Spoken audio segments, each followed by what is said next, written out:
زیادہ ہوشیار اور طاقتور بدروح ہے۔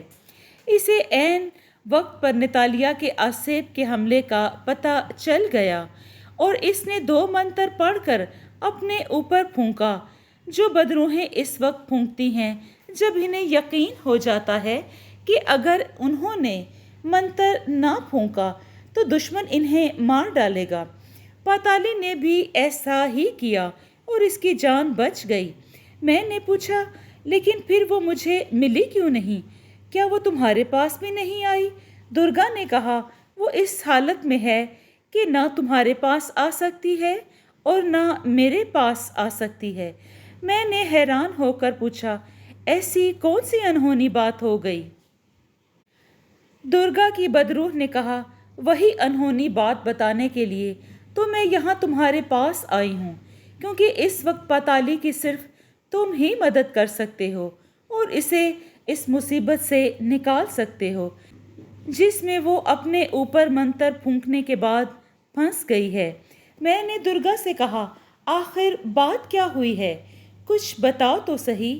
درگا کی بدروح کہنے لگی، شیروان، تمہیں یاد ہے روہنی نے ایک بار تمہیں بدروحوں کی دنیا میں اپنی سہیلی مالنی کے پاس لے گئی تھی؟ میں نے کہا، ہاں مجھے یاد ہے۔ درگا بولی، اور تمہیں یہ بھی یاد ہوگا کہ مالنی نے تمہیں ایک خطرناک منتر بتایا تھا جس کے صرف 4 لفظ تھے۔ ہاں مجھے یاد آ گیا ہے۔ تم نے بالکل ٹھیک کہا، درگا بولی، اور تمہیں یہ بھی یاد ہوگا کہ مالنی نے تمہیں کہا تھا یہ 4 لفظوں والا منتر صرف اسی وقت پڑھ کر اپنے اوپر پھونکو جب موت تمہارے سامنے کھڑی ہو اور بچنے کا کوئی راستہ نہ ہو، کیونکہ یہ منتر پڑھنے کے بعد تم صرف غائب نہیں ہوگے بلکہ غائب ہوتے ہی کسی بھی جانور کی شکل اختیار کر سکتے ہو۔ یہ بھی ہو سکتا ہے تم کسی دوسرے انسان کی شکل اختیار کر لو۔ یہ بھی ہو سکتا ہے کہ تم کوئی جنگلی درندہ بن جاؤ۔ اس کے بعد ایسا بھی ہو سکتا ہے کہ تمہیں منتر بھول جائے اور تمہیں ساری زندگی جنگلی درندہ بن کر ہی گزارنی پڑے۔ میں نے کہا، لیکن جب یہ منتر اپنے اوپر پھونک کر چمگادڑ بن گیا تھا تو مجھے یہ منتر یاد تھا اور میں نے اسے دوبارہ اپنے اوپر پھونک کر ہی اپنی انسانی شکل میں واپس آ گیا تھا۔ درگا نے کہا، تمہیں اس حالت میں یہ منتر اس وجہ سے یاد آ گیا تھا کہ تمہارے پیچھے مالنی کا ہاتھ تھا جو بدروحوں کی سردارنی ہے۔ اگر اس کا ہاتھ تمہارے پیچھے نہ ہوتا تو ممکن ہے تمہیں منتر یاد نہ ہوتا۔ میں کچھ سمجھ گیا تھا کہ درگا مجھے پاتالی کے بارے میں کیا بتانے والی تھی۔ میں نے پوچھا، کیا پاتالی کے ساتھ بھی کچھ ایسا ہی ہوا ہے؟ درگا نے کہا، ہاں، اب میں تمہیں بتاتی ہوں کہ اس کے ساتھ کیا ہوا ہے۔ جب وہ تمہیں قبرستان کی دیوار کے پاس چھوڑ کر روہنی کو قید سے نکالنے ویران کھنڈر کے تہہ خانے کی بند دیواروں کے پاس آئی تو نتالیا کا آسیب وہیں گھات لگائے اس کے انتظار میں تھا۔ اس نے فوراً اس پر حملہ کر دیا، مگر پاتالی ہوشیار تھی۔ اسے 1 سیکنڈ سے پہلے احساس ہو گیا تھا کہ اس پر حملہ ہونے والا ہے۔ وہ جانتی تھی کہ یہ حملہ کسی بدروح کا نہیں بلکہ ایک خطرناک آسیب کا حملہ ہے جس سے وہ اپنا بچاؤ نہیں کر سکے گی۔ چنانچہ اس نے فوراً 4 لفظی منتر پڑھ کر پھونکا اور پھر درگا خاموش ہو گئی۔ میں نے بے چین ہو کر پوچھا، اور پھر کیا ہوا؟ درگا بولی، 4 لفظوں والا خطرناک منتر پڑھنے کے بعد پاتالی غائب ہو کر ایک ایسی عورت کے جسم میں داخل ہو گئی جس کی جان ہر وقت خطرے میں رہتی ہے، 24 گھنٹے جس کے پیچھے پولیس بندوقیں رائفلیں لے کر اسے ہلاک کرنے کے لیے لگی رہتی ہے۔ اس طرح وہ کسی وقت بھی پولیس کی گولیوں سے چھلنی ہو کر ہلاک ہو سکتی ہے، یا پھر پولیس اسے پکڑ کر پھانسی کے تختے پر پہنچا سکتی ہے، جہاں اس کے گلے میں پھندا ڈال کر اسے 1 سیکنڈ میں ہلاک کیا جا سکتا ہے۔